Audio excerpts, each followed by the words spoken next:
power as well. So we have Myron McGinnis' work. I don't want to dwell so much on that. It's a very interesting piece anyway. But I think one of the most peculiar works that makes this section to stand out is Chilani Abbas's Man and Machine. The work is titled Man and Machine, but there is also something that infers something about power in the works, which is Excel here, sir, what all the world desires to have power. But the title of the work is Man and Machine. What do you think it's telling us about? Control. In what sense?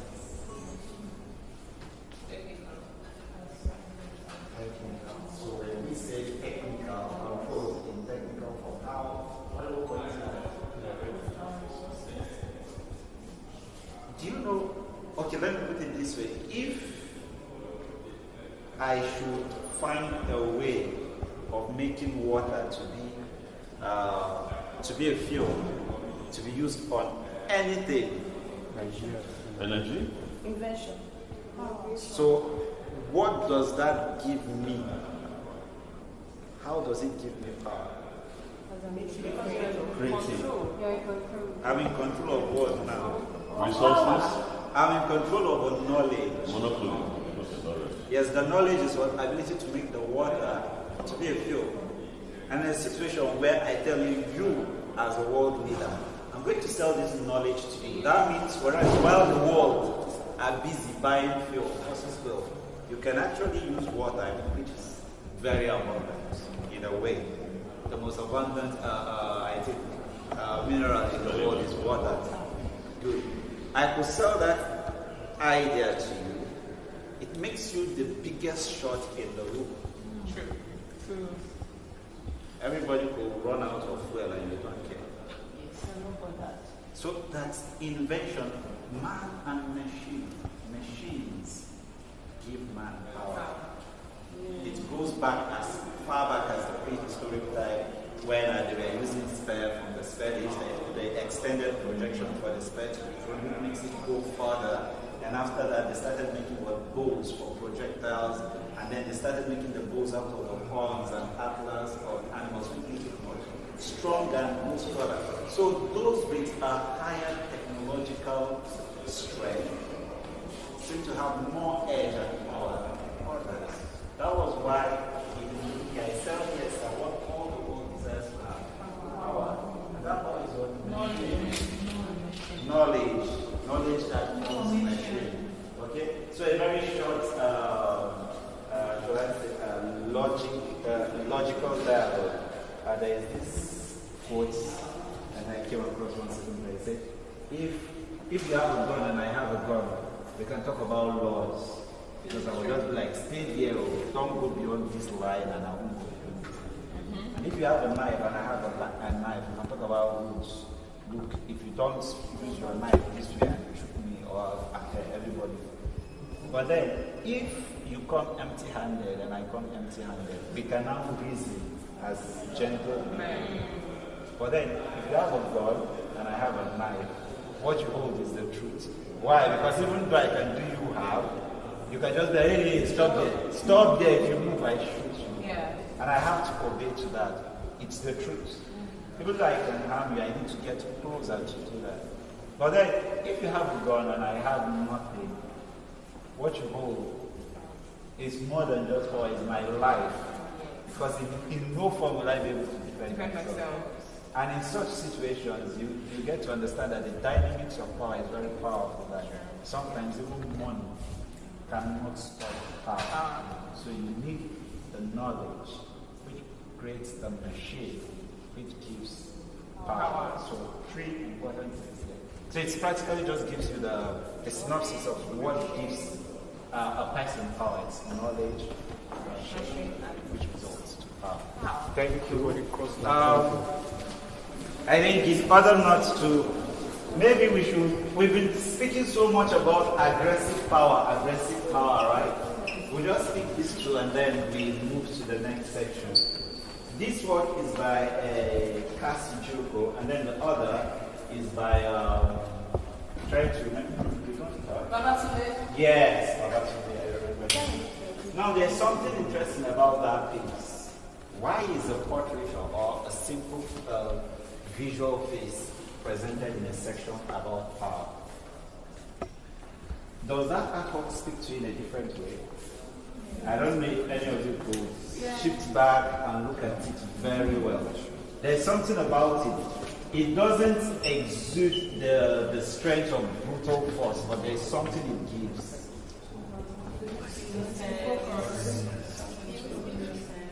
Innocence.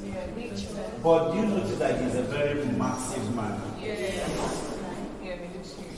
looks huge. But there is that softness in his eyes. So I want to relate the work, these two work together because they give the same thing.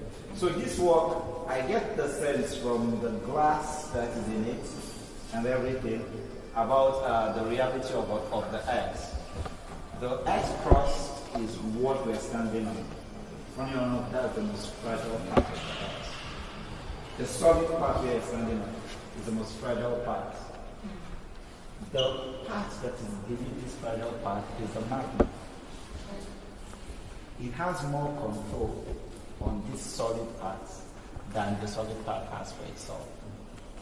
Tectonic plates, the movements, the convergence, the repulsion, the different forms of which the tectonic plates moves that leads towards mountain ranges, tornadoes, earthquakes, and everything. Now, the magma is liquid. That sometimes power is not being rigid and stiff and stoic. It's being fluid and formless like water. So sometimes you don't need to be very aggressive and hard to assert your power. Sometimes just, I don't know if you've had a parent who barely actually hits you, but the way they look at you, you just know God, it's all right. The person don't need to be very brutal. Just the mere fact that he stands before you will make you to be what? To control yourself. So that as much as power, brute force and everything, yes, fine. But I also feel that the genuine, most beautiful part of power is when you know you have it or you don't use it, but then your reality asserts it. That's beautiful. Are we? You're very correct, sir. Thank you.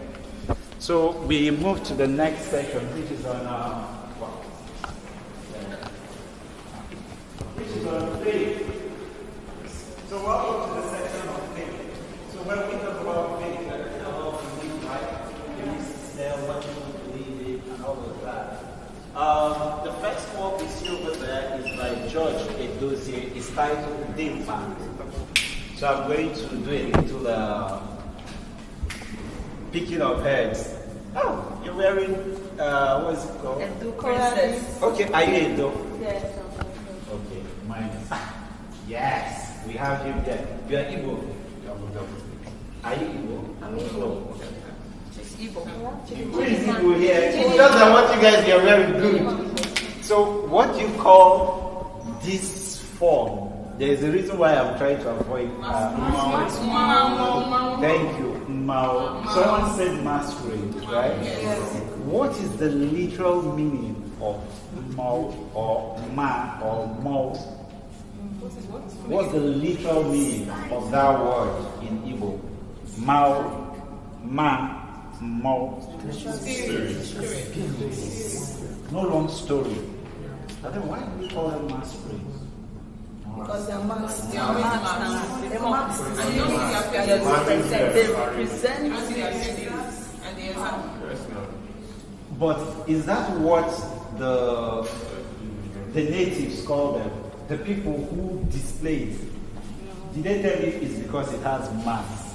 Is that a definition of what it is? They call it a literal word, which is what? Spirit. And if you start putting certain things into perspective, when you use the word masquerade, it takes away a particular reality of what it stands for the people, which is that this is belief. That's why we call this word faith. This section is on what? Faith. That they believe these are the spirits of the ancestors that are visiting them. Yes. Now, whatever happens within the whole thing, it's none of my business. But man, that's their belief, and I have to respect that. Yeah. I don't need to change it in order to suit my reality. Oh, come on, it's a man. The person believes it's a spirit, it's a spirit. So I'm talking about deconstructing certain biases that have to do with African traditional religion. That when the people call it a spirit, render it as what? A spirit. And not, shall I say, degrade. I don't want to use the word degrade, but bring it to a different context as masculine. Now we have this. Who is Yoruba? What do you think this is? Yes. So could you tell us what it is used for? For consultation. Consultation, if I praise. Yes. Check the future.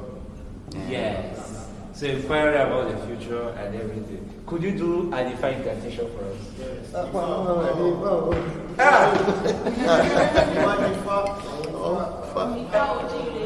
Okay.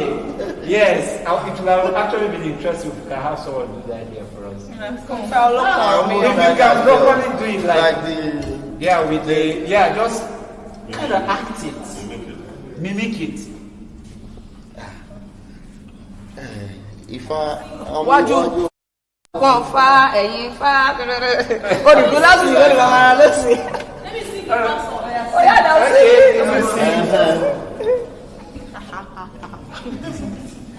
Ifá ojíire Ọ̀rúnmìlà ojíire. Ifá ojíire. Is this it? Yes. You don't even know Ifá. This is Ifa. So this in the literal meaning is what? The trade of Ifa, right? What? The trade of Ifa. Ifá ojíire Ọ̀rúnmìlà ojíire. Ifá ojíire Ọ̀rúnmìlà ojíire. Òkè ògiri àparò, àparò ògiri àparò. Aládé ojíire, Ifá ojíire Ọ̀rúnmìlà ojíire. Okay, I think I'm getting the good ones of night in the museum. All right. This post gives us a very basic, universal, somewhat universal form of divine worship, which is always the expectation. One of these must be present. Either the person is kneeling, or the person has his hands clasped together, or the person is looking for, or at least there is a word of vocalization. So one of these has to happen whenever one is praying or seeking for what divine revelation. And then over here we have Abiku. I don't want to go on it. Abiku is, the child that keeps on dying.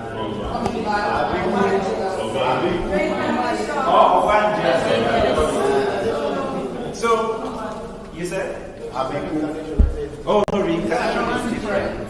But then that the child just dies and comes back again, and dies and comes back again. So, the interesting thing about Abiku is, I think whenever I look at African cosmology or philosophy, you have to look at it from a very biased point of view, and that bias is spirituality.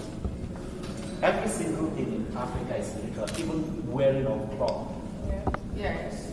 It's so spiritual that I think a part of Abia State and Imo State, there's what they call Iwo Okono. It's a ceremony for coming of age of boys. You understand? Iwa Akwa, you understand? It wants to do it. It's somewhat, somehow spiritual. True. So every single thing to the African man is very spiritual. Now in this case, this is something that I don't think it only happens in Africa, but it also happens in other countries and cultures as well, where a child dies, and of course science will tell you it's the Rex factor and then other things. But for an African, being the spiritual, shall I say, person he is, social reality, biological reality are most times perceived from the spiritual point of view. And so what would they now say such a situation is? Oh, it's a spirit child that comes and goes. I think there's a poem about that. Actually, my stepsister actually had something like that they say, and they said she was owing debt in her previous life, so she's been paying back. She was owing debt to her. She died but when the last time she died, they cut her hand like this. And then she came back with the hand sliced. Yes. Pretty much. Yes. So, and then that's the interesting thing. As much as biology will have its bonds, and the next birth comes with a patch of Yes. and when you start asking belief and reality sinking together. So that's why I say the African mind has a very spiritual perspective. I think she's talking about herself. Then we come to this section which is on headlines. Okay? So headlines just look at the Nigerian situations, the most, should I say, certain things that have made their ways into the Nigerian news media that affect us all. This is titled Green Policy, Ballot Boxes and Pistol Power. Did I say more? Do I need to say more? Yes. I think the expression, the word, the title gives it out. Green Policy, Ballot Boxes and Beasts of Power. Okay. And then it was done in 2019. Are you connecting the dots? If you connect the dots very well, if you don't worry, I'm not going to connect it. So you better start connecting the dots. No. Alright, then we have over here, no Victor, no Vanquish. Do I need to connect the dots? This one? Yes. No, that is No Victor, No Vanquish by Anthony Azeko. I think that's one of the most powerful headlines that ever came out of Nigeria. 1967, 1970. That period. That's a very strong, pivotal period in the Nigerian history. Okay. So that it's still being talked about till today. That's why it's fine. Literature students. What led to the statement? When the American army had to surrender. Yes. After the Civil War, the surrender of the American army. In order to give a sense of integration and for the Southeast not to feel a sense of defeat, said there is no victor and there is no one who vanquish. So don't believe that these people were victorious, neither should you believe that you are vanquished. So it's meant to be a statement that should minimize the country. So, alright, then over here, it doesn't have a title, but it's a photography. This is a picture. But I kind of want to indulge you. Is there anything you're picking out of this photography that is out of place? The tribal marks is the baby with one eye. It's really Is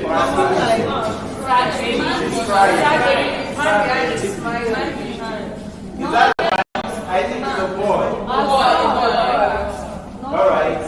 This image was shot in Borno State, very, very internally displaced people who come. I think as far back as 2021. Now, I'm going to do a little emotional blackmail to all of us here. They are Nigerians, true. Internally displaced people come. They've been driven from their home. So you are a refugee in your country, pretty much. Is that right? No. So, what rights do we have going to bed every day as Nigerians? Also having at the back of our mind that many other Nigerians, in hundreds of thousands, are not sleeping in their rightful home.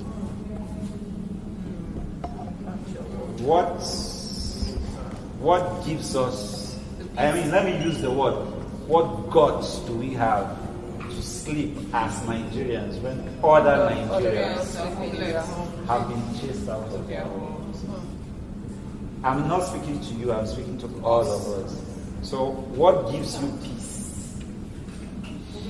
When you open the headlines and you see it continuously, do you go back, drink your water? No, it's sad sometimes. Just like make excuse. I'll give you a personal,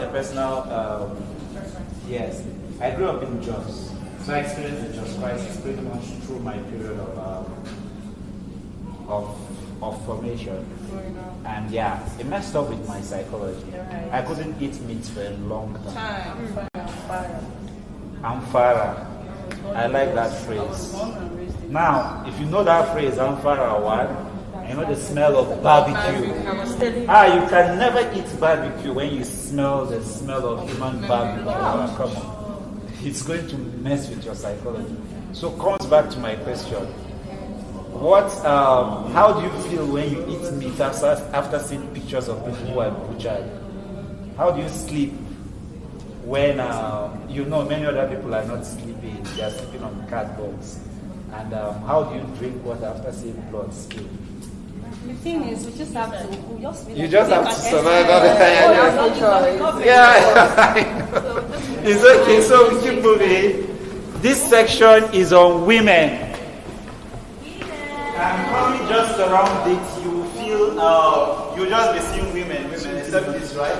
But then this was done by a woman, so that Alright, but I think there is a work I would like us to look at.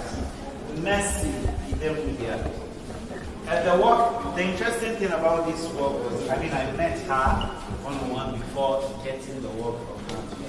It was brought into this the section of women. So it's titled By the Stripes. So she grew up having an issue about, I think the ladies will best relate to it. The guys will as well. The issue of body politics. I think I'm fat. I think I have I have flabby abs. Anyway. But then the point is, sometimes we feel very uncomfortable under our skin. Sure. That we look up to someone, we are killer body, I wish I could have. Now she had such an experience. Growing up, her elder sister was very chubby. So she was always admiring her elder sister, wishing all her life she could just be like her. She's very skinny. Now, fast forward years later, her elder sister is like, oh my God, I'm overweight. I wish I could just have your body. So there's that dynamic of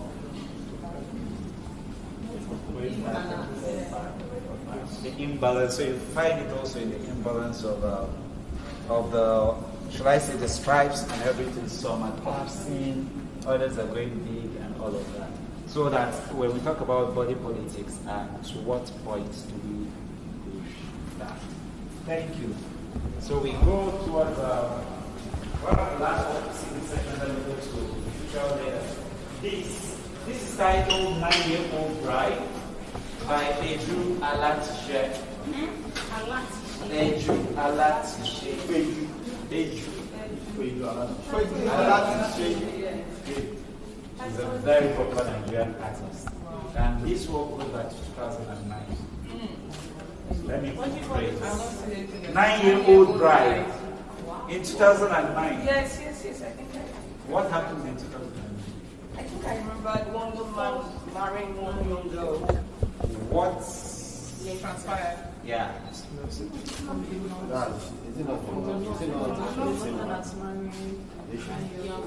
But then I like that you were specific about a man, but who was the man? Okay, let's not call them. Yes. Let's just leave it that. But then there was a very popular Nigerian politician who wasn't you. You meet me later, I'll tell you his name. But then a very popular Nigerian politician actually married a 9-year-old, and it was a lot of outrage. Yes, it was so. There was so much backlash from society, and this work is in reaction to that. So the question becomes, what promotes such situations? I've seen this happen firsthand to classmates of mine. a lot of stories. Fast forward, she was 11. Fast forward, she gave birth to 2 kids. By the time I was in JS 2 or was in JS 3, she has already been divorced. Jesus. So at 14, she had like 2 kids and divorced.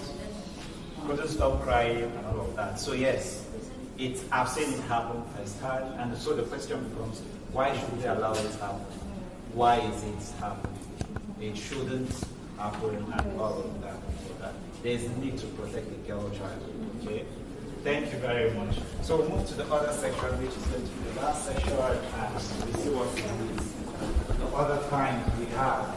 All right.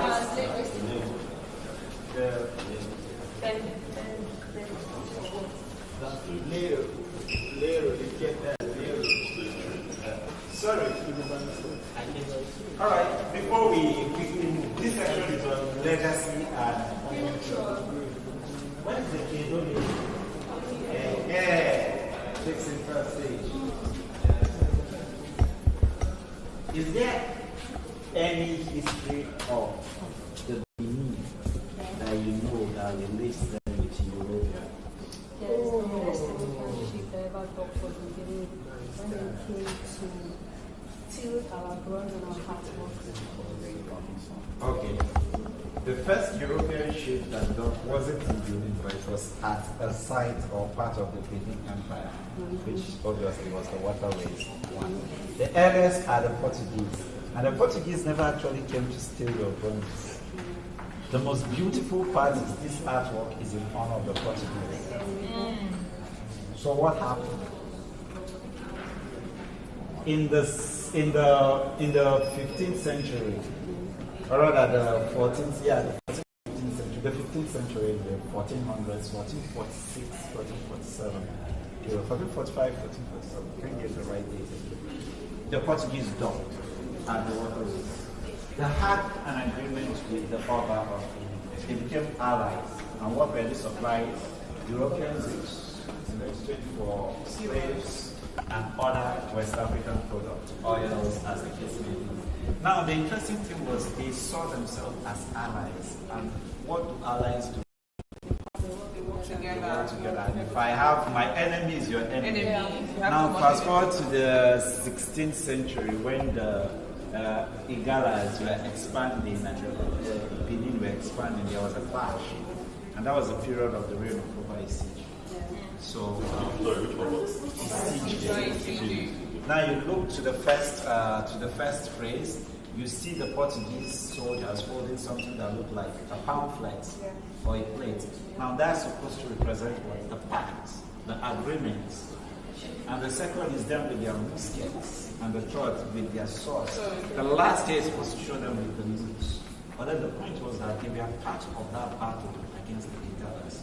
Why? Because they are the allies of the Benin. So they fought alongside the warriors of the Europe.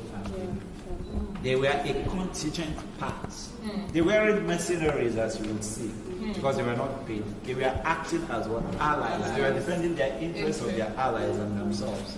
Because should the Benin fall, The contract Business is full. Business is full. so they fought alongside, and this is in honor of what?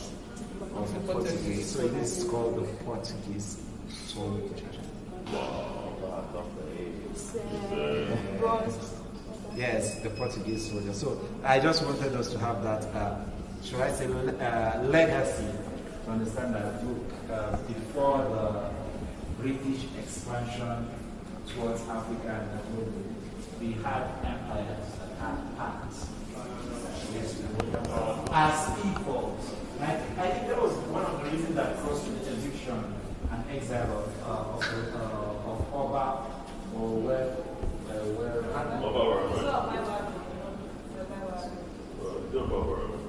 yes, in 1897, because he said, we traded with the Portuguese, the Dutch, the French, as what? Equals.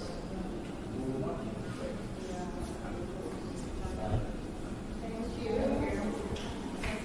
Then all through this way, we come to one of the works that gives us a sense of a futuristic reality, right? So this is legacy and future. artwork by Truman and the Blue is titled Igbo Igbo means 8th grade dance. And the interesting thing is, if you look at these guys, do they look Igbo to you? Yes. Okay? They look Igbo to you. But think, 120 years before, will they be dressed this way? No.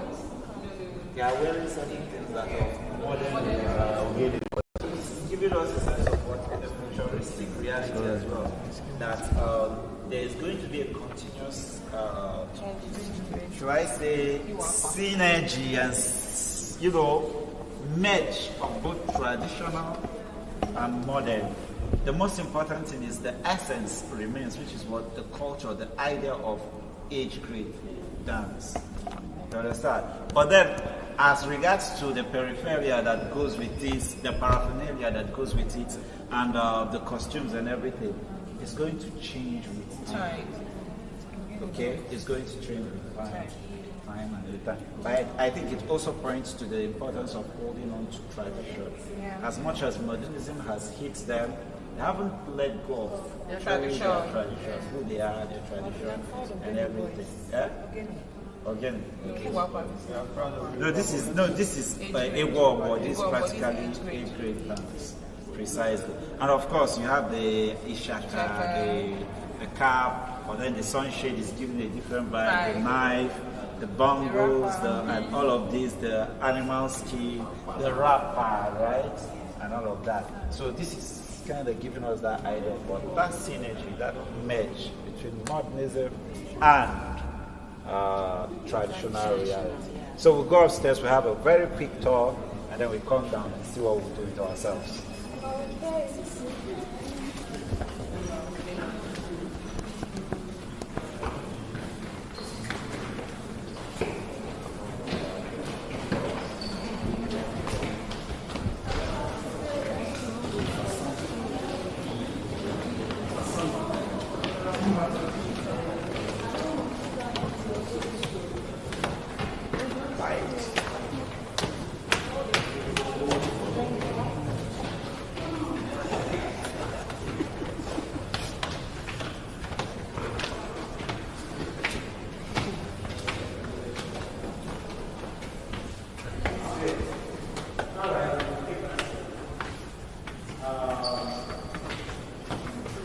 So this section mostly works from modern Nigerian artists, more like Nigerian modernism.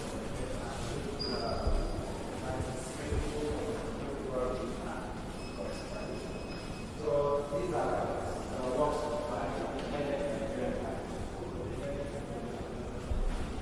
I know. So this is one of our oldest. Over there we have the women wall. Why you see how break your head? All the subjects are women, right? Yes. They're not like that.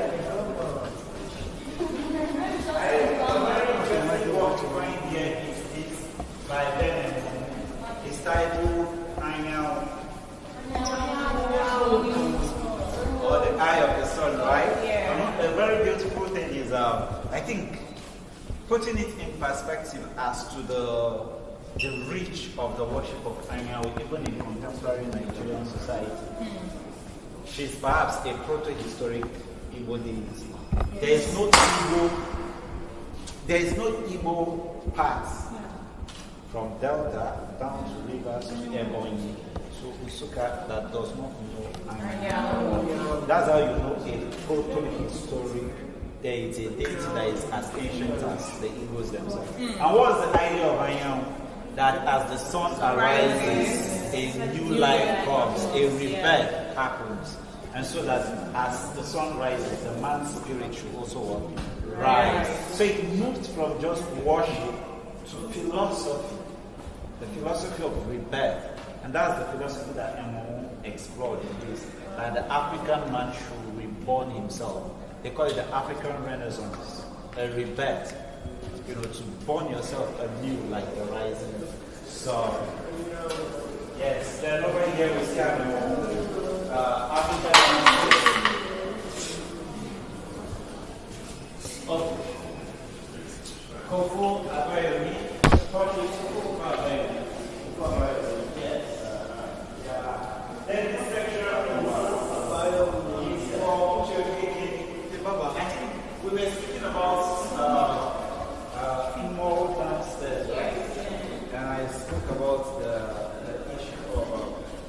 let's set it with another. I think if there is something we suffer as Africans, and I say most people still suffer it today, is the issue of identity crisis.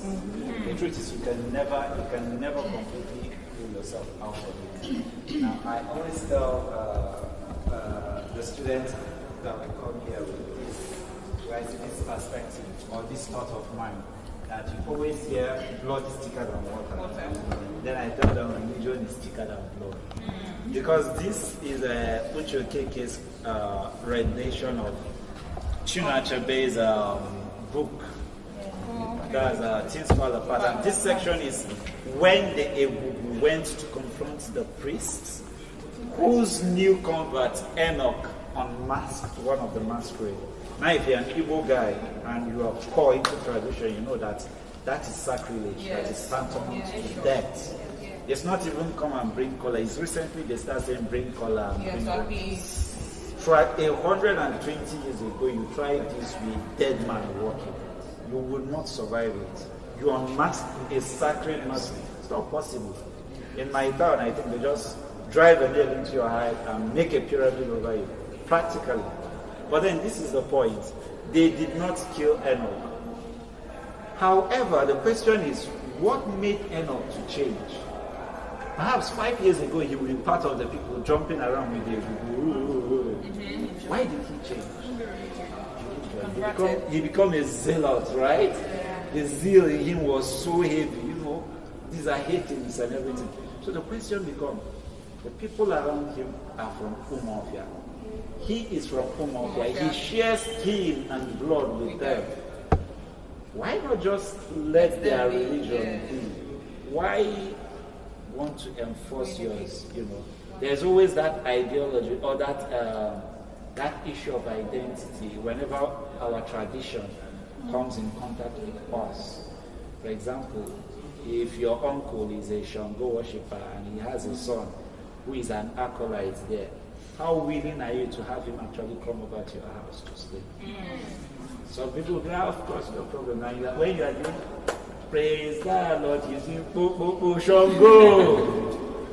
You get it said?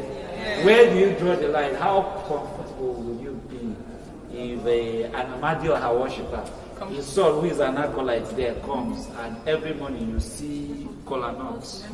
Because he has to, of course, pollination and everything. Kola nuts and shinap. Every morning kola nuts and shinap, which, of course, traditionally, he has to do it. Yes. It's the morning offering, right? Yeah. So what do you All right.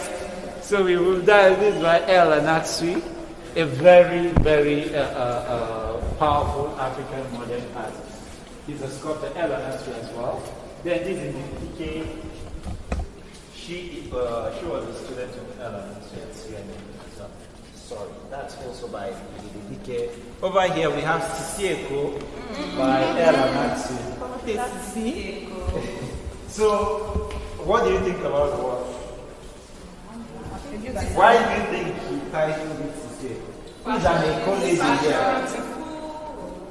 Who is an eco-lady here? Okay, so why do you think this is Sisieko? Is this giving you... Fashionista, yes, it's not bad, yeah. Okay. Is it only... But there is... It's giving what's his name? Do you notice the dynamism? Yes, it's dynamic and it has to do with the... Everywhere. Yes. Everything is just happening at the same time. Chaos.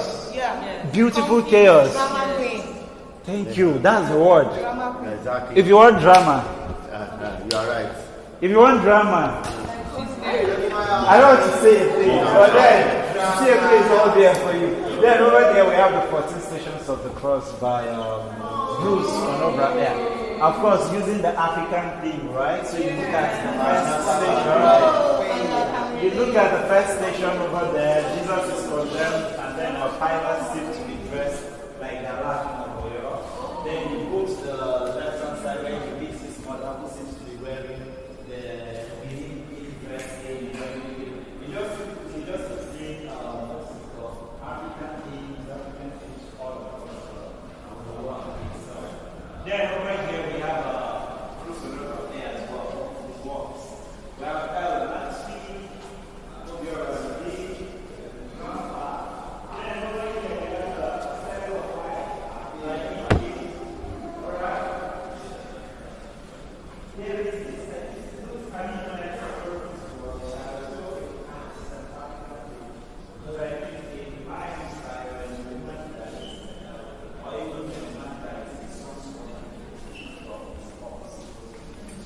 What they need for themselves. In the case of the women, if she dies, they open her box and her daughters or her daughter pick around her. And that's still very good and high quality. So fast forward to when that girl dies, her own daughters will come and pick those flowers. Fast forward to when any of those die. So there's that chance that someone will practically inherit a great-great-grandmother's right. So that's what she titled the second life. So this is made out of rubber from her great-grandmother, her grandmother, her mother, and herself. So that continuity passing down and all of that. This section is titled the Oshobo Group of Artisans, where you have Nike, there is Jim O'Brien over there, Mariah Oyeleni, Susan Ganga, 377 as well. Yes. So the section is, and then before something there. Okay.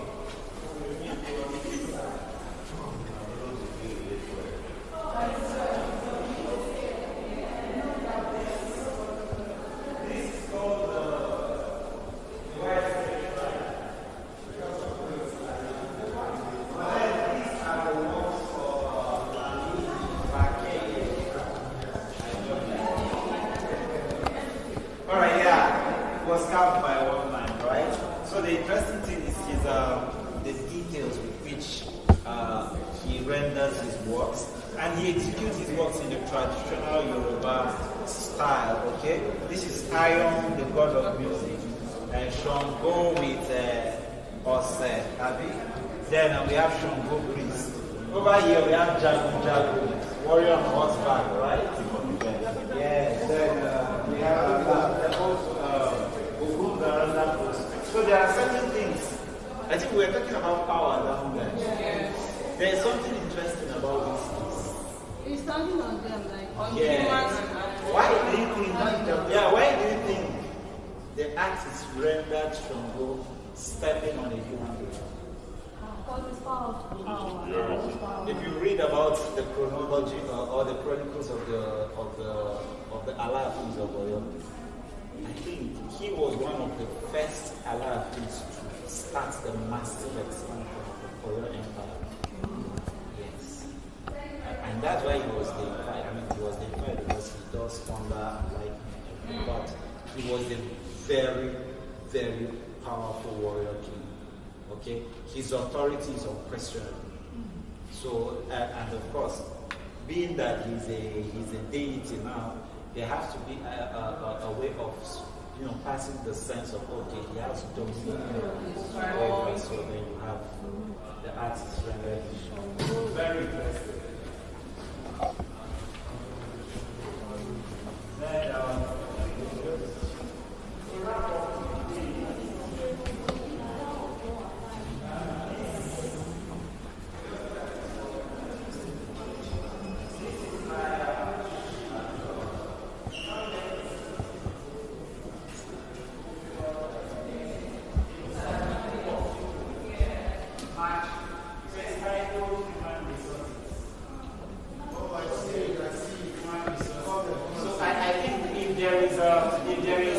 if there is an atom that speaks to us about the different perspective we can see art, is this. Okay? Is that most times you from the perspective of the artist. That's the interesting thing about the artworks. In this case, the artist was trying to pass the information of how population is an important thing, is a human resource for the people or for a nation. But there was an economist that wrote a paper on this, and his question was, is it possible that human beings are used as resources? So when you are used as resources, raw materials, and they are done using you, what do you get? Trash. You are trash. So is it possible human dignity is lost in that sense? And there is also a paper on this that looked at human beings from the perspective of or looked at human resources, this work, from the perspective of work as the nature of man. That you cannot separate man from work. That for man to exist, he has to work. And so if you start arguing it with the work, with the artwork, you see that these are made out of sacks. And sacks are a signifier of production. Either that labor or production have occurred or it will occur. Because sometimes we do that. All right. Thank you very much. I hope you enjoyed this.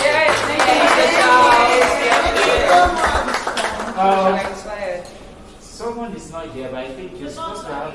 Sorry? Is Solomon here? No, Solomon is not here. So when they are done, they're supposed to take the board. Okay, yes. So after this, you're going to have a 15-20 minutes movement by yourself now. So what you're just going to do is to look at the artwork, especially those at the downstairs, majorly, what we just saw, the ones downstairs, that best speaks to you. And then you approach it from a very poetic perspective. Be original. Let it reflect what Miro exhibition is all about. Let it reflect what the artwork is all about. And let it reflect, most importantly, what our society is all about. So your poetry or your short story should speak to us from the perspective of the exhibition using the artwork about Nigeria. Did I say? Yes. Did I communicate? Yes. Sounds exciting. Yeah, your poetry or short story should be about mirror exhibition, reflect about the artwork, and tell us what our society is all about. Thank you very much. I think you need explanation in this.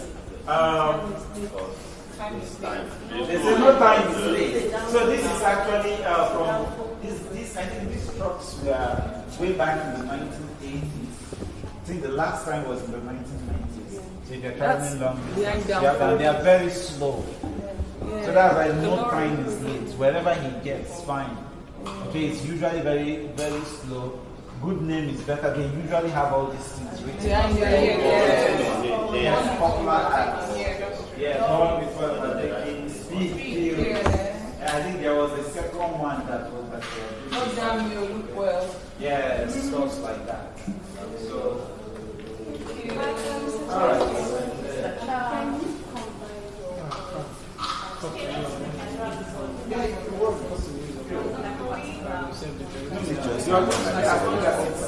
We can answer all the exhibition itself, which is the 5 pieces, or just a number of answers. But then it should just should speak about the exhibition, speak about the society.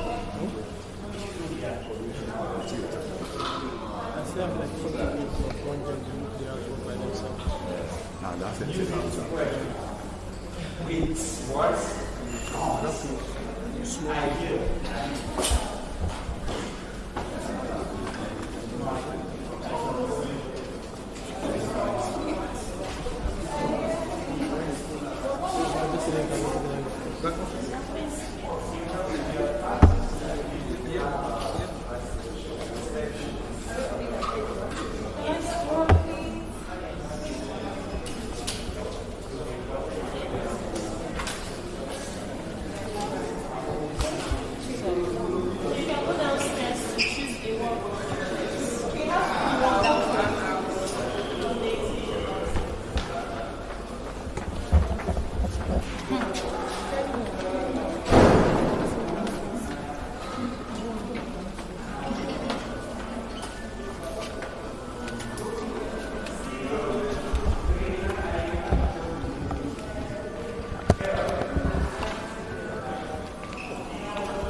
Yes.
make sure you take it here.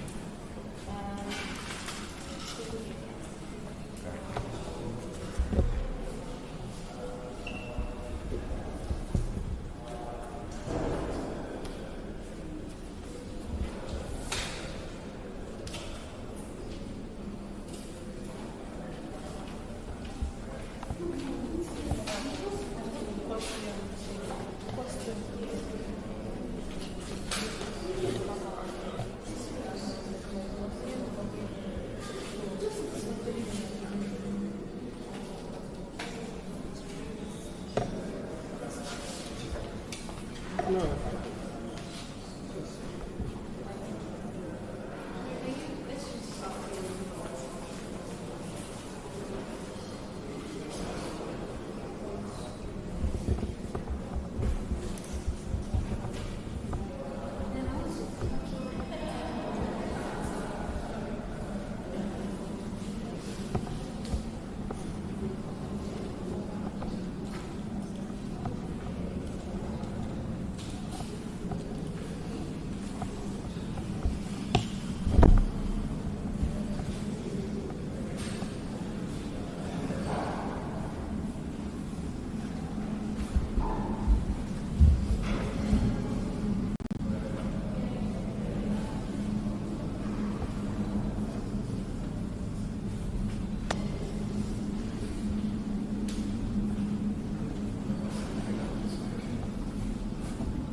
Okay, gentlemen, housemates, you have 5 minutes more for the next session.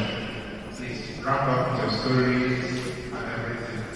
5 minutes, we are going to be taking one focus on it. Thank you.